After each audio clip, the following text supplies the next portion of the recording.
Welcome to Debnath coaching centre. Debnath coaching সেন্টারে তোমাদেরকে স্বাগত জানাচ্ছি। আমি সুব্রত দেবনাথ।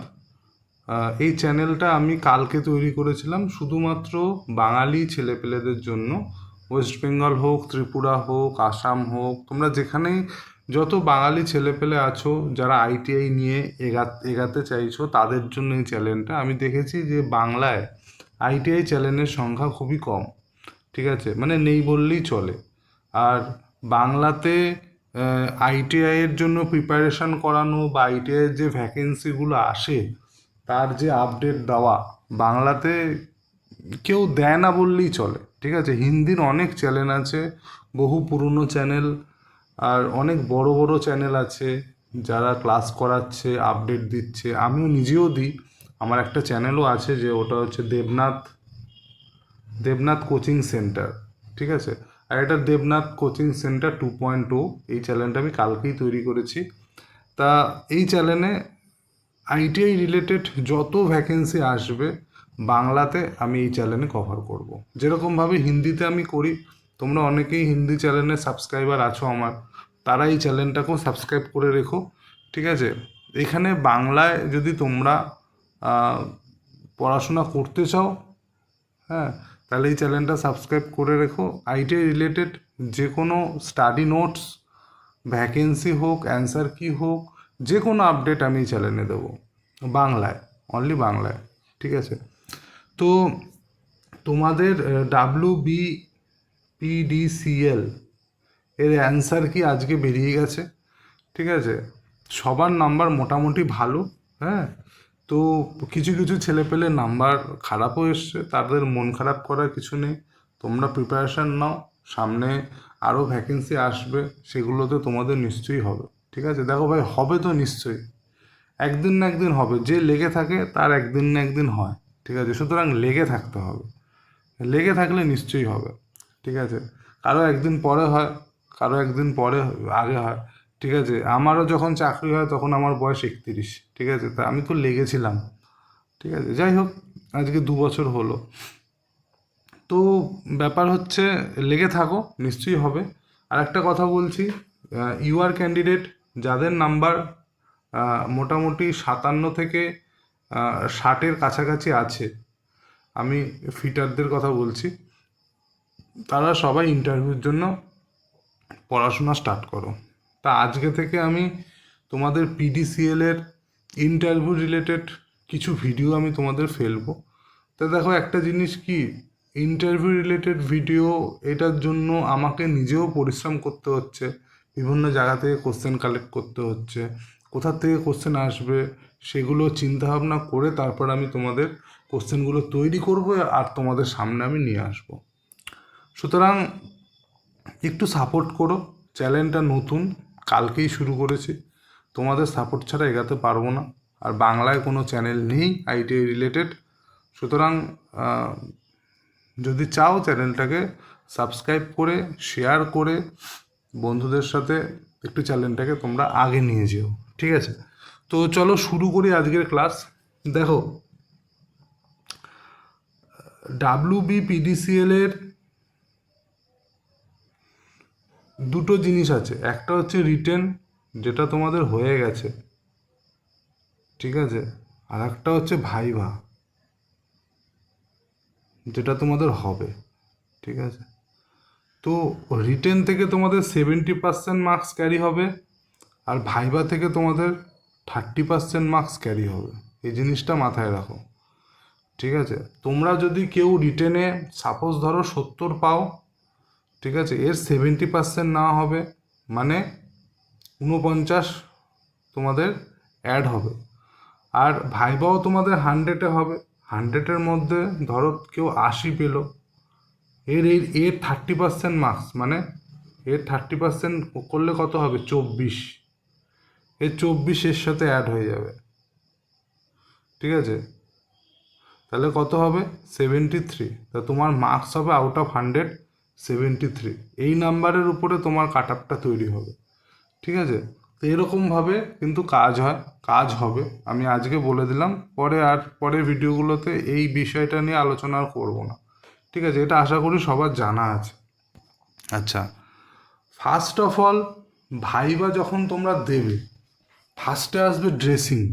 ঠিক আছে, তোমরা ড্রেস আপটা কীভাবে করবে, ঠিক আছে। তো আমি বলছি আজকে আমি ছেলেদের ব্যাপারটা নিয়ে বলবো, তারপরে আমি আস্তে আস্তে মেয়েদের ব্যাপারটা নিয়ে বলবো, মেয়েদের কী ধরনের ড্রেস আপ করে যেতে হবে। আমি ছেলেদের কথাটা ফার্স্টে বলছি। দেখো, তোমাদের 30% মার্কস আছে, তো ধরো 30 নম্বর রয়েছে, হ্যাঁ 30 নম্বরই অ্যাড হবে, ধরো 30 নম্বর রয়েছে। তোমরা যদি ঠিকঠাক ড্রেস আপ করে অ্যাটেন্ড করো ভাইবাটা, সেখানে তোমরা 5 পেয়ে যাবে। ঠিক আছে, ঠিকঠাক ড্রেস আপ করে তোমরা যদি অ্যাটেন্ড করো, সেখানে তোমরা 5 নম্বর পেয়ে যাবে। ঠিক আছে, কারণ আমি আমার নিজের অভিজ্ঞতা থেকে বলছি, আমি এখন ত্রিপুরাতে চাকরি করি। ঠিক আছে, আমি এখন ত্রিপুরাতে চাকরি করি গ্রুপ সিতে, গ্রুপ সি পোস্টে। তা আমারও টোটাল 200 নম্বরের পরীক্ষা হয়েছিল, তার মধ্যে 170 ছিল রিটেন, আর 30 নম্বর ছিল ভাইবা। তা আমিও 30 নম্বরে ভাইবা অ্যাটেন্ড করেছিলাম। তা সেই জায়গা থেকে আমি বলছি, 30-এর মধ্যে আমি পেয়েছিলাম তোমার 18.5, 18.5 পেয়েছিলাম। ঠিক আছে, খুব একটা খারাপ নম্বর না, 50%-এর ওপরই পেয়েছিলাম। তা মেন ব্যাপার হচ্ছে 30 নম্বরের যে ভাইবা আছে, যদি তুমি ঠিকঠাক ড্রেস আপ করে যাও, তা তুমি সেখান থেকে 5 নম্বর পেয়ে যাবে। এই জিনিসটা মাথায় রাখবে। হ্যাঁ, এবার আমি বলি কীরকম ড্রেস আপ করে যেতে হবে। সাপোজ ধরো তোমার যদি শীতকালে ভাইবা হয়, ঠিক আছে, ধরো জানুয়ারি ফার্স্ট উইকে তোমার ভাইবা স্টার্ট হয়ে গেল, তাহলে সেই সময় ঠান্ডা থাকবে। তো ঠান্ডা থাকলে তোমাদের সোয়েটার পরবে না, তোমাদের ব্লেজার পরতে হবে একটা। ঠিক আছে, তো যদি তোমরা ব্লেজার পরো, তো ডিপ কালারের ব্লেজার পরবে, আর নিচে যে টি শার্ট পরবে, টি শার্টটা চেষ্টা করবে স্কাই ব্লু কালারের, স্কাই ব্লু, স্কাই ব্লু কালারের টি শার্ট পরার জন্য। ঠিক আছে, মাথায় থাকবে। আর প্যান্ট যেটা পরবে, প্যান্টটাও তোমার তোমার ডিপ কালারের পরবে। হ্যাঁ, ব্লু অথবা ব্ল্যাক পরতে পারো, কিন্তু যেটা টি শার্টটা স্কাই ব্লু কালারের পরবে। এই জিনিসটা মাথায় রাখবে। হ্যাঁ, সাদা পরে যেও না, সাদাটা ঠিক মানায় না। আর একটা জিনিস যেটা আমার মানে আমি যখন ভাইবার জন্য প্রিপারেশান নিয়েছিলাম, সেই সময় আমাদের যে স্যারেদের মুখে শুনেছিলাম, সেটা হচ্ছে তোমার তোমার বেল্টের যে কালারটা হবে, হ্যাঁ বেল্টের যে কালারটা হবে, সেই কালারেরই তুমি শু পরবে। ঠিক আছে, এই জিনিসটা মাথায় রাখবে, যে কালারের বেল্ট পরবে সেই কালারেরই শু পরবে। এটা চেষ্টা করবে। যাই হোক, এটা মানে একটু হাই লেভেলের হয়ে যাচ্ছে, তবে এটা মেনটেন করার চেষ্টা করবে। এত কিছু অসুবিধার কিছু নেই। মানে বেল্ট যদি কালো কালারের হয়, তুমি কালো কালারের শু পরো। ঠিক আছে, আর তোমার শু লেসও হতে পারে, আবার লেস থাকলেও কোনো অসুবিধা নেই। মানে জুতোর ফিতে লাগানো জুতো হতে পারে, অথবা যদি জুতোতে ফিতে না থাকে তাতেও কোনো অসুবিধা নেই। ঠিক আছে, আচ্ছা, আর একটা জিনিস, যে শার্টটা পরবে সেটা যেন ফিটিংস হয়, যেন লুজ না হয়। ঠিক আছে, যেন লুজ না হয়, যেন দেখে মনে না হয় যে তুমি তোমার দাদার জামাটা তুমি পরে এসছো, এরম যেন না হয়। দেখে যেন মনে হয় যে তুমি তোমার জামাই পরে এসছো। ঠিক আছে, এই জিনিসটা মাথায় রাখবে। তাহলে ড্রেসিংটা আমি বলে দিলাম। জামা যেটা পরবে, টি শার্ট যেটা পরবে, সেটা স্কাই ব্লু কালারের টি শার্ট পরবে। আমি এরকম হয়েছিল, আমি যখন ত্রিপুরায় ভাইবা দিতে এসেছিলাম, দেখি সবাই স্কাই ব্লু কালারের পরে এসছে। তার মানে কি, সবাই জানে যে এটাই পরে আসতে হয়। ঠিক আছে, তো স্কাই ব্লু কালারের টি শার্ট পরবে। যদি তোমরা ব্লেজার পরো, তাহলে একটু ডিপ কালারের ব্লেজার পরবে, ডিপ ব্লু কালারের, হ্যাঁ, বা ডিপ কোনো একটা কালার পরতে পারো। বা যদি তোমরা ব্লেজার না পরো, তাহলে শুধু স্কাই ব্লু কালারের তোমরা শার্ট পরে যাবে, সঙ্গে ডিপ কালারের প্যান্ট পরবে, যে কালারের বেল্ট পরবে সেই কালারেরই শু পরবে। ঠিক আছে, আর একটা জিনিস বলি, যদি তোমরা ব্লেজার পরো, ঠিক আছে, তাহলে যখন তোমরা চেয়ারে বসবে, ঠিক আছে, এটা একটু প্র্যাকটিস করে নেবে। যখন তোমরা চেয়ারে বসবে, আম, তখন ব্লেজারের যে বোতামটা সেটা খুলে বসবে। তুমি যখন এন্ট্রি করবে তখন ব্লেজারের বোতামটা পরা থাকবে, কিন্তু যখন তুমি বসবে চেয়ারে তখন বোতামটা খুলে বসবে। এক হাত দিয়ে বোতামটা খুলে তারপর তুমি চেয়ারে বসবে, এটা নিয়ম। হ্যাঁ, এরকম এই জিনিসগুলো যদি মেনটেন করে যদি তুমি 5 নম্বর পাও তাহলে তাতে তো কোনো ক্ষতি নেই, ঠিক আছে? আলটিমেটলি তুমি চাকরিটা পেতে যাচ্ছ। হ্যাঁ, তো এই জিনিসগুলো মেনটেন করলে আশা করি তোমার লাভ হবে, ঠিক আছে? তাহলে ড্রেসিংটা কীভাবে করবে আমি বলে দিলাম। চুলগুলো খুব বেশি বড় রাখবে না, খুব বেশি ছোট রাখবে না, মাঝারি সাইজের চুল কাটবে, ঠিক আছে? আর যদি ক্লিন শেপ রাখো তো ক্লিন শেপ রাখবে, আর যদি দাড়ি রাখো তো দাড়ি রাখবে, ঠিক আছে? কারো মোচও রাখতে পারো, এবং মোচ ছাড়াও যেতে পারো, এতে কোনো অসুবিধা নেই। কিন্তু যদি ক্লিন শেপ থাকে তো ক্লিন শেপ রাখবে, কেউ যদি দাড়ি রাখো তো দাড়ি রাখবে। যেন এরকম না হয় যে আজকাল ফ্যাশন বেরিয়েছে না, এল শেপের আমি দাড়ি কেটে যাব, ঠিক আছে? বা ফ্রেঞ্চ কাট আমি দাড়ি কেটে যাব। এ ভাই, তুমি কিন্তু পিকনিক করতে যাচ্ছ না, ঠিক আছে? বা ঘুরতে যাচ্ছ না, এই জিনিসটা মাথায় রাখবে। তুমি ইন্টারভিউ টেবিলে যাচ্ছ, সুতরাং যদি ক্লিন শেপ করতে হয় তাহলে পুরো ক্লিন শেপ থাকবে, আর যদি দাড়ি রাখতে হয় তো দাড়ি রাখবে। আর দাড়ি রাখলে দাড়িটা একটু ছোট করে নেবে, এমন বলছি না একদম ট্রিম করে দাও, একটু ছোট মাঝারি সাইজের দাড়ি রাখবে, ঠিক আছে? সেই রবীন্দ্রনাথ ঠাকুরের মতো বড় বড় দাড়ি করে নিয়ে যেও না, ঠিক আছে? বা এই টাইপের আর কি, আশা করি বুঝতে পারছো। এরকমভাবে যেতে হবে। তা ড্রেসিংটা আমি বলে দিলাম, এরমভাবে ড্রেস আপ করে যাবে। আবার দেখো, এবার হচ্ছে মেন কথা হচ্ছে এই জিনিসগুলো বেসিক, আমি কিন্তু এই জিনিসগুলো প্রতিদিন বলবো না তোমাদের। হ্যাঁ, আজকে আমি প্রথম ক্লাসে আমি বলে দিচ্ছি, কিন্তু প্রতিদিন আমি এই জিনিসগুলো বলবো না, এই জিনিসগুলো মাথায় রাখবে। আচ্ছা দেখো, দ্বিতীয় জিনিস যেটা, এটা ফার্স্ট টপিক চলে গেল, এটা হচ্ছে সেকেন্ড টপিক। হ্যাঁ, দ্বিতীয় যে জিনিসটা সেটা হচ্ছে ইন্টারভিউ টেবিলে দেখবে মাঝখানে একজন বসবে। হ্যাঁ, মাঝখানে একজন বসবে, আর 3জনও থাকতে পারে, 5জনও থাকতে পারে, 7জনও থাকতে পারে। মাঝখানে যিনি বসে তিনি কোনো কোশ্চেন করে না, ঠিক আছে? তিনি তোমার গতিবিধিটা লক্ষ্য করবে, যে তুমি ঘাবড়ে যাচ্ছ কি না, যে তুমি নার্ভাস হয়ে যাচ্ছ কি না। হ্যাঁ, কাইন্ড অফ সাইকোলজিস্টের কাজ করে উনি বসে, তোমার সাইকোলজিক্যাল অ্যাক্টিভিটিগুলো লক্ষ্য করে। মিডিলে যে বসবে সে কোনো কোশ্চেন করবে না, সে শুধু বসেই থাকবে, সে তোমার জিনিসগুলো খেয়াল করবে। তিনি ছেলেও হতে পারে বা মেয়েও হতে পারে। ফার্স্ট অফ অল তুমি যখন এন্ট্রি করবে ভাইবা টেবিলে, তখন যত স্যার ম্যাডাম থাকবে সবাইকে তুমি good morning sir, good morning ma'am, individually প্রত্যেককে তুমি বলবে। যদি 5জন থাকে 5জনকেই বলবে, ঠিক আছে? এটা নিয়ম। হ্যাঁ, আমি একবার বলে দিলাম গুড মর্নিং স্যার, এইভাবে কিন্তু হবে না। যদি 5জন থাকে 5বার গুড মর্নিং স্যার, বা যদি 3জন স্যার থাকে 2জন ম্যাডাম থাকে, 3জনকে গুড মর্নিং স্যার বলবে, 2জনকে গুড মর্নিং ম্যাম বলবে, ঠিক আছে? আর যদি দুপুরবেলা হয়, দুপুর 12টার পরে যদি হয় ভাইবা, তাহলে গুড আফটারনুন বলবে, ঠিক আছে? বোঝা গেল জিনিসটা? আচ্ছা, এবার আসি, প্রথমে ড্রেসিং গেল, দ্বিতীয় হচ্ছে কিভাবে অ্যাটেন্ড করবে সেটা। আচ্ছা, তৃতীয়ত যেটা, সেটা হচ্ছে তুমি যখন চেয়ারে বসবে তখন স্ট্রেট বসবে।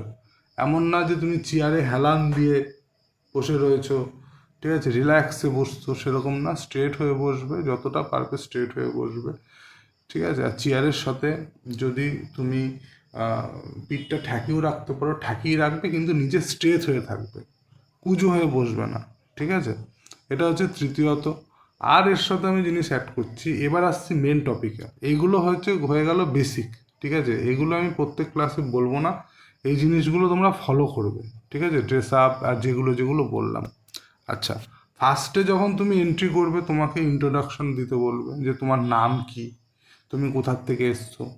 হ্যাঁ, এই জিনিসগুলো তুমি বলবে। আচ্ছা, এবার তুমি তোমার অ্যাড্রেস, তুমি ফার্স্টে তোমার ইন্ট্রোডাকশন দিতে বললে তুমি কি বলবে? যে তোমার নাম XYZ, সেটা বললে। তুমি কোথার থেকে এসছো, সেটা বললে শর্টে বলবে অ্যাড্রেসটা। যেমন ধরো আমি আমার অ্যাড্রেসটা বলছি, হালিশহর পবনতলা, ডিস্ট্রিক্ট উত্তর চব্বিশ পরগনা, এখান থেকে এসছি, ঠিক আছে।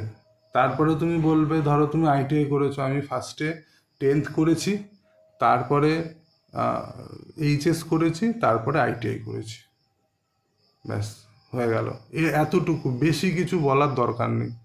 সেইটা জিনিস মাথায় রাখবে যে যারা বসেছে তোমার সামনে তারা তোমার থেকে অনেক বেশি জানে, ঠিক আছে। সুতরাং নিজের নিজের জিনিসটা জাহির করা তাদের কাছে দরকার নেই, তাহলে তুমি নিজেই বিপদে পড়বে, ঠিক আছে। আর একটা জিনিস, তোমার কাছে যদি হাই কোয়ালিফিকেশান থাকে সেগুলো শো করানোর দরকার নেই। শুধু দেখো, শুধু টেন্থের রেজাল্ট সার্টিফিকেট, 12 যদি করে থাকো 12-এর রেজাল্ট সার্টিফিকেট, সঙ্গে আইটিআই যদি করে থাকো আইটিআই সার্টিফিকেট আর রেজাল্ট, ব্যাস এইটুকু, ঠিক আছে। যদি তোমাকে জিজ্ঞাসা করে যে গ্র্যাজুয়েশন করেছো কি না, বলবা না গ্র্যাজুয়েশন করিনি, ঠিক আছে। কারণ কেন গ্র্যাজুয়েশন করিনি যদি জিজ্ঞাসা করে যে এতদিন কি করেছো, বলবে আমার ফিনান্সিয়াল অবস্থা ভালো ছিল না, ঠিক আছে।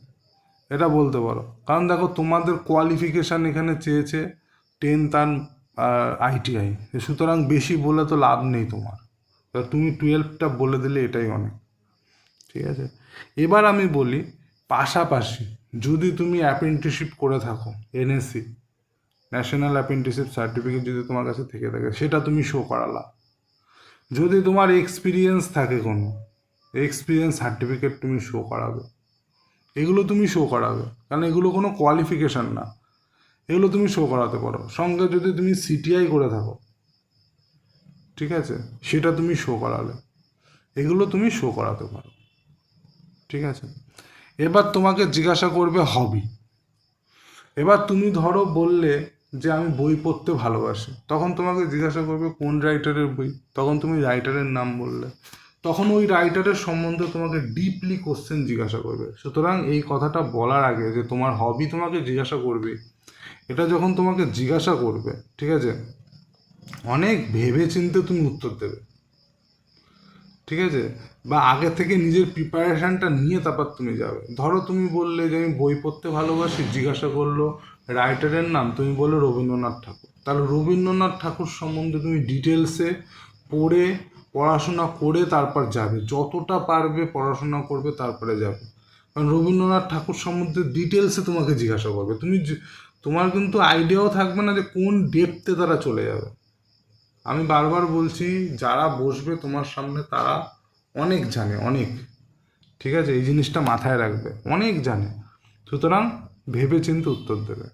সব থেকে সেফ কি জানো, তোমাকে যদি জিজ্ঞাসা করে যে তোমার হবি কি, তুমি বলবে স্যার আমি শুধুমাত্র কম্পিটিটিভ এক্সামের জন্য পড়াশোনা করি, আমি আমি ফাঁকা টাইম তো আমার সেরকম থাকে না, আমি ফাঁকা টাইম পেলে আমি ওই টেকনিক্যালটা নিয়েই পড়াশোনা করি, মানে আমার আমার যে টেক্সট বই, ধরো তোমার ফিটার টেট, আমি ফিটার টেটের বইগুলোই দেখি সবসময়। তখন যখন জিজ্ঞাসা করবে ফিটার টেটের কোন বই, তুমি বলবে নিমির যে টেক্সট বই আছে সেটা আমি দেখি, তখন ওরা ঢুকে যাবে তোমার ট্রেডের মধ্যে। তোমার ট্রেড থেকে ডিপলি জিজ্ঞাসা করলো, তোমার ট্রেড থেকে জিজ্ঞাসা করলে তো তোমার অসুবিধা থাকার কথা না। আচ্ছা, এবার ধরো কেউ বললো স্যার আমি টিউশনি করি, এখন জিজ্ঞাসা করবে কোন স্ট্রিম নিয়ে টিউশনি করো, বললো সায়েন্সের স্টুডেন্ট পড়াই, আমি ক্লাস 7 থেকে ক্লাস 10 অবধি পড়াই। তাহলে ভাই তুমি জীবন বিজ্ঞান, ভৌত বিজ্ঞান, অঙ্ক সম্বন্ধে তোমার ডিটেলসে জ্ঞান চাই, বা তুমি তোমার যদি ম্যাথ সম্বন্ধে আইডিয়া থাকে, তাহলে তুমি বলবে ক্লাস 7 থেকে 10 অবধি আমি ম্যাথ করাই। তখন তুমি তোমার যত ফর্মুলা আছে, এ কিউব প্লাস বি কিউব, এ কিউব মাইনাস বি কিউব, এ স্কোয়ার মাইনাস বি স্কোয়ার, মানে তোমার ডেপথ থাকা চাই ম্যাথের উপরে, ক্লাস 10 অবধি তোমার ডেপথ থাকা চাই, তাহলেই তুমি বলবা। তখন তোমাকে ফর্মুলা জিজ্ঞাসা করবে ম্যাথের, ঠিক আছে, শ্রীধর আচার্য সূত্র জিজ্ঞাসা করলো, তোমার ডেপথ থাকা চাই, তাহলেই তুমি জিনিসগুলো অ্যাডমিট করবে, নাহলে সেফ খেলবে, ঠিক আছে, নাহলে সেফ খেলবে। যেমন আমার কথা বলি, আমি কিরকম সেফ খেলেছি। আমি যখন ভাইবা টেবিলে বসেছিলাম, আমাকে জিজ্ঞাসা করেছিল যে তুমি কি করো, আরাম স্যার একটা ছোটোখাটো বিজনেস করি। কি বিজনেস করো? আমি বলছিলাম জলের বিজনেস করি। বলছে জলের বিজনেস মানে, আমি বললাম স্যার 30 টাকা করে যে জলের জারগুলো পাওয়া যায় লোকের বাড়িতে গিয়ে গিয়ে দিই, সে তো আমাকে দেখতে যাচ্ছে না যে আমি কি করছি না করছি। এই কথাটা আমি বলেছি যে আমি জলের জার লোকের বাড়িতে দিই। এবার সে আমার সেখান থেকে কি কোশ্চেন জিজ্ঞাসা করবে, করুক, কি জিজ্ঞাসা করবে, জলের সংকেত H2O, ঠিক আছে, এই টাইপের এরকমভাবে বুদ্ধি করে উত্তর দেবে, ঠিক আছে। তুমি ভালো তাহলে এই জিনিসটা মাথায় রাখবে, কেউ যদি বলে আমি টিউশনি করাই, তাহলে ম্যাথের টিউশনি করায় তাহলে ম্যাথ সম্বন্ধে জ্ঞান থাকা চাই, যদি বলে ফিজিক্সের টিউশনি করায় তাহলে ফিজিক্স সম্বন্ধে জ্ঞান থাকা চাই, বা ইতিহাস ভূগোল বাংলা ইংলিশ এগুলো টিউশনি করায় তাহলে সেই সমস্ত সাবজেক্টের জ্ঞান থাকা চাই, তাহলেই বলবা, না হলে বলার দরকার নেই, ঠিক আছে। আর দ্বিতীয় কথা হচ্ছে, যদি বলে বিজনেস করি, জিজ্ঞাসা করবে কিসের বিজনেস, তখন যদি বলো সাইবার ক্যাফে চালাই, অনলাইন ফর্ম টর্ম যেগুলো ফিল আপ হয় আমি করে দিই, এরকম একটা আমার দোকান আছে, তাহলে কম্পিউটার সম্বন্ধে জ্ঞান থাকা চাই, শর্টকাট কীগুলো ডিটেলসে কম্পিউটার সম্বন্ধে ডিটেলস জ্ঞান থাকা চাই, ঠিক আছে। তা সেই বুঝে তোমরা বলবা যে কি করো না করো, ঠিক আছে। এই গেল বেসিক, কারণ দেখো 30 নম্বরে 100 নম্বরে ভাইবা হবে, সেখান থেকে 30 নম্বর নেবে, তোমাদের মোটামুটি আধা ঘন্টা থেকে 45 মিনিট নেবে ভাইবাতে। ফার্স্টে এইগুলো আসবে, তারপরে চলে আসবে তোমার ট্রেড, এইগুলো তো জিজ্ঞাসা করবেই, ঠিক আছে। তারপর চলে আসবে তোমার ট্রেড, তোমার ট্রেডটা ভালো করে পড়তে হবে, ঠিক আছে। এবার ট্রেডের পরে তোমার মাধ্যমিকে কোন সাবজেক্ট ছিল, বা তুমি যদি মাধ্যমিক বলছি, তুমি যদি টুয়েলভের রেজাল্টটা যদি অ্যাডমিট করো, 12-এ তোমার কি সাবজেক্ট ছিল, যদি সায়েন্স থাকে তখন সায়েন্সের ভেতরে ঢুকবে, এবার যদি তোমার আর্টস থাকে তখন আর্টসের ভেতরে ঢুকবে, বুঝতে পারলে কি বললাম। সুতরাং সেই বুঝে তোমরা প্রিপারেশান নিয়ে যাবে। ফার্স্টে এই বেসিক কোশ্চেনগুলো গেল, ঠিক আছে।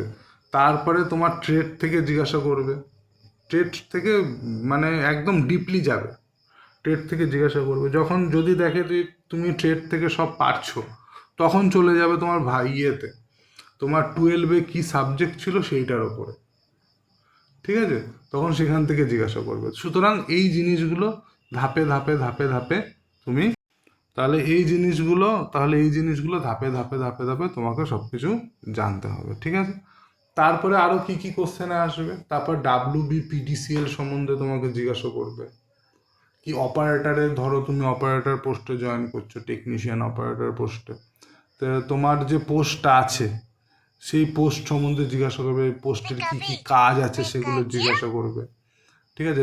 WBPDCL এর হিস্ট্রি সম্বন্ধে তুমি জেনে যাবে, ওয়েস্ট বেঙ্গলের যত জিকে হয় সেগুলো তুমি জেনে যাবে, কারেন্ট অ্যাফেয়ার্স সম্বন্ধে তুমি জেনে যাবে, রিসেন্ট যে ঘটনাগুলো ঘটছে কারেন্ট অ্যাফেয়ার্স, যেমন ধরো কিছুদিন আগে মহিলা ওয়ার্ল্ড কাপ জিতলো ইন্ডিয়া, ঠিক আছে।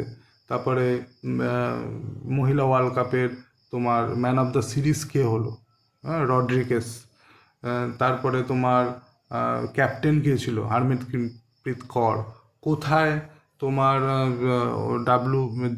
যেটা তোমার মহিলা ওয়ার্ল্ড কাপ যেটা হলো, ওম্যান ওয়ার্ল্ড কাপ, সেটা কোথায় হয়েছিল, ইন্ডিয়াতে হয়েছিল, কোন মাঠে হয়েছিল ফাইনাল, DY প্যাটেল স্টেডিয়ামে হয়েছিল, ওটা কোথায়, ওটা নবী মুম্বাইতে। এরকম ধরনের কারেন্ট অ্যাফেয়ার্সগুলো তোমরা জেনে যাও, ঠিক আছে। তো সেগুলো আমি তোমাদের সব করাবো, আজকে প্রথম ক্লাস, ঠিক আছে, তাই বেসিক কিছু ইনফরমেশান দিলাম, এর পরের ক্লাসগুলোতে কোশ্চেন অ্যান্সার নিয়ে আমরা আলোচনা করব, ঠিক আছে। তো আজকে কিছু কোশ্চেন আছে তোমাদের জন্য, সেগুলো করাই, আর যেগুলো বললাম সেগুলো মাথায় রাখবে, এগুলো কিন্তু আমি আর বলবো না, ঠিক আছে, আজকে বলে দিলাম, এগুলো মাথায় রাখবে। তাহলে চলো আজকের ক্লাসটা শুরু করি, তোমাদের WBPDCL এর ইন্টারভিউর আজকে ফার্স্ট ক্লাস, ঠিক আছে। তো শুরু করা যাক। দেখো, হিস্ট্রি অফ WBPDCL, ঠিক আছে। তো WBPDCL কবে তৈরি হয়েছিল? 1985 সালে জুলাই মাসে WBPDCL তৈরি হয়েছিল, ঠিক আছে। আচ্ছা, এইটা কি, একটা WBPDCLটা কি? WBPDCL হচ্ছে একটা উৎপাদন নিগম, ঠিক আছে। এর ফুল ফর্ম কি? West Bengal power development corporation limited, ঠিক আছে। পাওয়ার কি করে? ডেভেলপমেন্ট করে, মানে উৎপাদন করে, ঠিক আছে? তাহলে ডাব্লিউবিপিডিসিএল হচ্ছে একটা উৎপাদন ইউনিট, ঠিক আছে? যখন শুরু হয়েছিল ডাব্লিউবিপিডিসিএল, তখন এই 64 কোটি টাকা টার্ন ওভার নিয়ে কোলাঘাটে থেকে যাত্রা শুরু হয়েছিল। কোলাঘাটে একটা ইউনিট ছিল ডাব্লিউবিপিডিসিএল যখন শুরু হয়, মানে 1985 সালে। তখন একটা ইউনিট ছিল, সেটা কোলাঘাটে ছিল, আর 64 কোটি টাকা টার্ন ওভার নিয়ে শুরু হয়েছিল ডাব্লিউবিপিডিসিএল। ডাব্লিউবিপিডিসিএল কিন্তু ওয়েস্ট বেঙ্গল গভর্নমেন্টের আন্ডারে, ঠিক আছে? আচ্ছা, বর্তমানে বর্তমানে টোটাল এখন 20টা ইউনিট আছে। কোথায় কোথায় আছে দেখে নাও। কোলাঘাটে আছে, ব্যান্ডেলে আছে, বক্রেশ্বরে আছে, সাঁওতালডিহিতে আছে, সাগরদিঘিতে আছে, ঠিক আছে? এই সমস্ত জায়গাতে আছে, আর টোটাল 20টা আছে ইউনিট কার, ডাব্লিউবিপিডিসিএল এর। হ্যাঁ, এই জিনিসটা মাথায় রাখতে হবে। আচ্ছা, 2007 থেকে 8 সালে যেটা কত দিয়ে শুরু হয়েছিল টার্ন ওভার, 64 কোটি টাকা থেকে, সেটা তোমার 2007-8 সালে সেই টার্ন ওভারটা গিয়ে দাঁড়িয়েছে 2728 কোটি টাকা, ঠিক আছে? এই টার্ন ওভারটা গিয়ে দাঁড়িয়েছে। কোলাঘাটের যে ডাব্লিউবিপিডিসিএল আছে, তার তাপবিদ্যুৎ কেন্দ্র যে স্থাপিত হয়েছিল, তার মেগাওয়াটের পরিমাণ সবচেয়ে বেশি তড়িৎ সম্পন্ন এই ইউনিটটা, সেটা হচ্ছে 1260 মেগাওয়াটের। এটা একটা ইউনিট, ঠিক আছে? এটা আসে সব থেকে বড় ইউনিট কোনটা তোমার ডাব্লিউবিপিডিসিএল এর, সেটা হচ্ছে কোলাঘাট ইউনিট, যেটা, ঠিক আছে? 2024-25 সালে তোমরা জানো, এটা একটা কারেন্ট অ্যাফেয়ার্স টাইপেরই। 2024-25 সালে তোমার ডাব্লিউবিপিডিসিএল এর 1000 কোটি টাকার পরিচালন মুনাফা অর্জন করে, যা পূর্ববর্তী 812 কোটি টাকার রেকর্ডটা ভেঙে দিয়েছিল, ঠিক আছে? তাহলে 2024-25 ফিনান্সিয়াল ইয়ারে ডাব্লিউবিপিডিসিএল 1000 কোটি টাকার মুনাফা অর্জন করেছিল, যেটা একটা কি রেকর্ড। আর এই রেকর্ডটা কত কোটি টাকার ছিল? 812 কোটি টাকার ছিল, যে রেকর্ডটা ভেঙে 1000 কোটি টাকা এটা রেকর্ড করেছিল 2024-25, মানে এই ফিনান্সিয়াল ইয়ারে। এটা পেপারও উঠে এসেছিল, ঠিক আছে? আচ্ছা, এইটা একবার বলে দিয়েছি আমি। 1985 সালে জুলাই মাসে কোলাঘাটে মাত্র একটি উৎপাদন ইউনিট গঠিত হয়েছিল, মানে এই কোলাঘাটের ইউনিটটা নিয়েই শুরু করেছিল, যেটা বর্তমানে 1260 মেগাওয়াটের একটা ইউনিট, ঠিক আছে? তা ডাব্লিউবিপিডিসিএল এর ফুল ফর্ম কি? West Bengal power development corporation limited, ঠিক আছে? আচ্ছা, হু is the electricity minister of West Bengal? পশ্চিমবঙ্গের বিদ্যুৎ মন্ত্রীর নাম কি?